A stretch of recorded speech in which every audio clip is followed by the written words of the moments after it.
இது HD கனடாவின் இன்றைய முக்கிய செய்திகள். இலங்கை செய்திகள். ஜனாதிபதி தேர்தல் தொடர்பில் வெளியான புதிய தகவல். இலங்கையில் நல்லாட்சி நடைமுறைகளை அறிமுகப்படுத்தும் அண்டை நாடு. யாழை வெற்றியளித்துள்ள புதிய முயற்சி. ஆனந்த் அம்பானியின் திருமணத்தில் பங்கேற்கவுள்ள நாமல் ராஜபக்ச. பகவத்கீதை மீது சத்திய பிரமாணம் செய்த இந்திய வம்சாவளி பெண். தமிழ் மீது பெற்றுள்ளவர்கள் எம்மோடு இணையுங்கள். கருணா. கனடாவில் புலம்பெயர்ந்தோரை கைதிகளுடன் சிறையில் அடைக்கும் விவகாரத்தில் முக்கிய திருப்பம். ரணிலையும் அரசையும் மக்கள் ஓட ஓட விரட்டியடிப்பார்கள். சுமந்திரன் MP எச்சரிக்கை.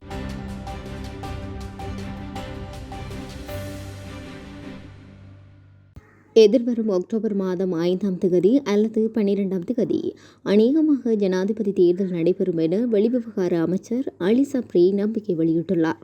ஜனாதிபதி தேர்தல் குறித்த சபை ஒத்திவைப்பு விவாதத்தில் பங்கேற்று நாடாளுமன்றில் உரையாற்றிய போது அவர் இந்த விடயத்தை குறிப்பிட்டுள்ளார். ஜனாதிபதி தேர்தலை ஒத்திவைப்பதற்கு எவ்வித காரணங்களும் கிடையாது என சுட்டிக்காட்டியுள்ளார்.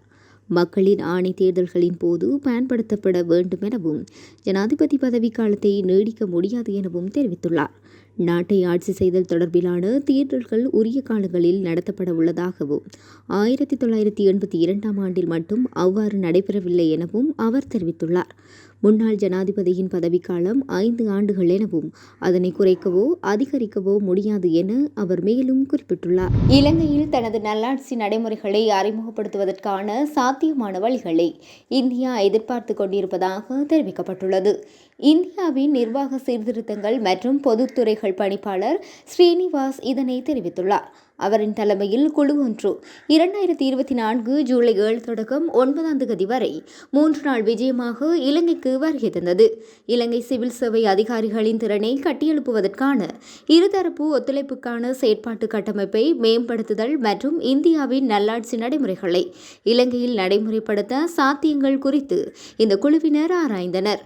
இலங்கையின் பிரதமர் தினேஷ் குணவர்த்தன மற்றும் உள்நாட்டு அலுவல்கள் ராஜாங்க அமைச்சர் அசோக பிரியந்த ஆகியோரை சந்தித்த தூதுக்குழு ஜனாதிபதியின் செயலாளர் SP ஏக்கநாயக்க மற்றும் பிரதமரின் செயலாளர் அனுர திசநாயக்க ஆகியோரையும் சந்தித்தமை குறிப்பிடத்தக்கது. யாழ்ப்பாணத்தில் 90% நீரை மீதப்படுத்தும் மாதிரி சொட்டு நீர்ப்பாசன முறையிலான மரக்கறி செய்கை வெற்றி பெற்றுள்ளது.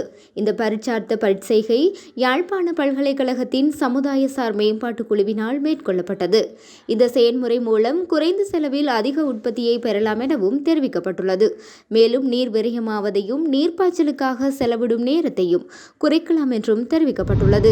இந்தியாவில் நடைபெறும் ஆனந்த் அம்பானியின் திருமணத்தில் நாடாளுமன்ற உறுப்பினர் நாமல் ராஜபக்ச பங்கேற்க உள்ளதாக தகவல்கள் வெளியாகியுள்ளது. இந்தியாவின் கோடீஸ்வரர் முகேஷ் அம்பானியின் மகன் ஆனந்த் அம்பானிக்கும் தொழிலதிபர் வீரேன்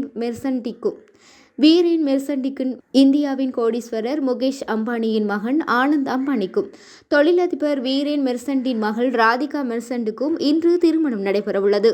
இவர்களின் திருமணம் ஜியோ வேர்ல்ட் கன்வென்ஷன் மையத்தில் உள்ள பிரம்மாண்ட வளாகத்தில் 3 நாட்கள் வைபவமாக நடைபெறவுள்ளது. இவர்களுக்கு 2023ஆம் ஆண்டு ஜனவரியில் மும்பையில் உள்ள அண்டாலியா இல்லத்தில் நிச்சயதார்த்தம் நடைபெற்றமை குறிப்பிடத்தக்க விடயமாகும். பிரித்தானிய நாடாளுமன்றத்தில் இந்திய வம்சாவளியைச் சேர்ந்த பெண்ணொருவர் பகவத்கீதையின் மீது சத்திய பிரமாணம் செய்துள்ளார். இதன்போது லீசெஸ்டர் கிழக்கு தொகுதியில் இருந்து சமீபத்தில் நாடாளுமன்ற உறுப்பினராக தேர்ந்தெடுக்கப்பட்ட இந்திய வம்சாவளியைச் சேர்ந்த 29 வயதுடைய ஷிவானி ராஜா என்ற பெண்ணே இவ்வாறு சத்திய பிரமாணம் செய்துள்ளார். இவர் லண்டன் முன்னாள் துணை மேயர் ராஜேஷ் அகர்வாலை எதிர்த்து போட்டியிட்டு வெற்றி பெற்றுள்ளார். லீசெஸ்டர் கிழக்கு இருக்கை உண்மையில் தொழிலாளர் கட்சிக்கும் ஒரு முக்கிய இடமாகும். எனினும் ஷிவானி ராஜா மூலம் 37 ஆண்டுகளுக்கு பிறகு முதன்முறையாக பழமைவாத கட்சி அந்த இடத்தை பிடித்துள்ளது. பதவியேற்பு நேரத்தில் இவர் பிரித்தானிய நாடாளுமன்றத்தில் பகவத்கீதை மீது சத்திய பிரமாணம் செய்து கொண்டுள்ளார்.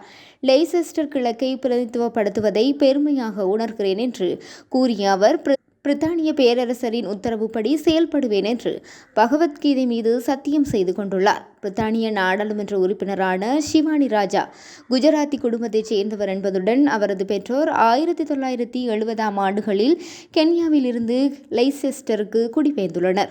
அத்துடன் இவர் டிமான்ஃபோர்ட் பல்கலைக்கழகத்தில் பார்மசி மற்றும் காஸ்மெட்டிக் சயின்ஸ் ஆகியவற்றை கற்றுள்ளார். தமிழீழ விடுதலை புலிகளின் தலைவருடன் தமிழ் மீதும் பற்றுடைய அனைவரும் எம்மோடு இணைய வேண்டும் என தமிழர் ஐக்கிய ஐக்கிய சுதந்திர முன்னணியின் தலைவர் விநாயகமூர்த்தி முரளிதரன் தெரிவித்துள்ளார்.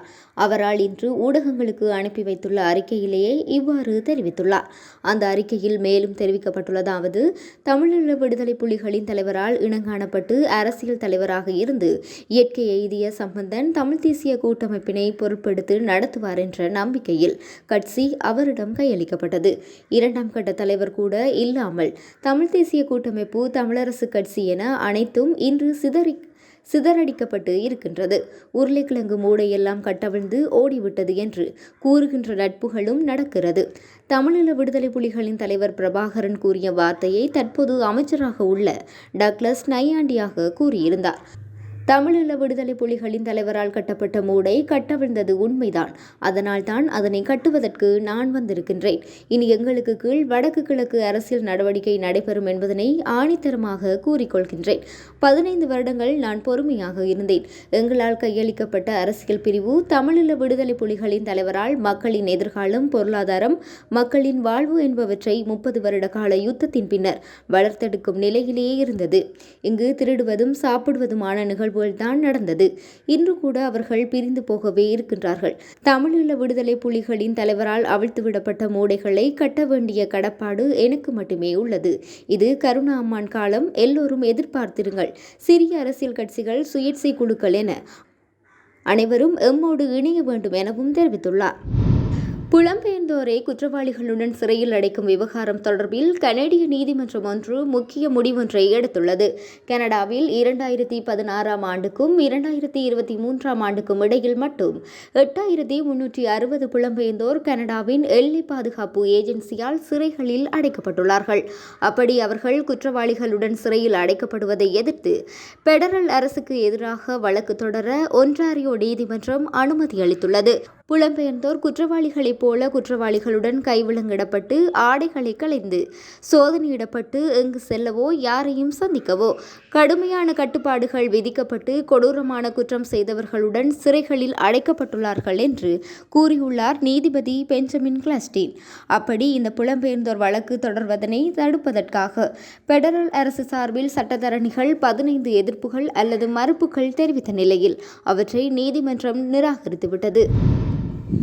அதிபர் தேர்தலை குழப்பி பிற்போட முயற்சித்தால் ஸ்ரீலங்கா அதிபரையும் இந்த அரசையும் மக்கள் ஓட விரட்டி அடிப்பார்கள் என நாடாளுமன்ற உறுப்பினர் எம்.ஏ. சுமந்திரன் அரசு தரப்பை பார்த்து எச்சரிக்கை விடுத்துள்ளார். அத்தோடு அதிபர் தேர்தல் அக்டோபர் 17 முன்னர் நடத்தியே ஆக வேண்டும். அதுதான் அரசமைப்பு ஏற்பாடு எனவும் குறிப்பிட்டுள்ளார். அதிபர் தேர்தல் விடயம் தொடர்பாக எதிர்க்கட்சிகள் இன்று நாடாளுமன்றத்தில் கொண்டு வந்த ஒத்திவைப்பு வேலை பிரேரணையின் மீது உரையாற்றும் போதே அவர் இவ்வாறு குறிப்பிட்டுள்ளார். இது தொடர்பில் எம்.ஏ. சுமந்திரன் மேலும் கருத்து தெரிவிக்கையில், ஸ்ரீலங்கா அதிபரின் பதவிக்காலம் 5 வருடங்கள் தான் என்பது அரசமைப்பிலும் தெளிவாக உள்ளது. அதை இப்போது உயர்நீதிமன்றமும் தெளிவுபடுத்திவிட்டது.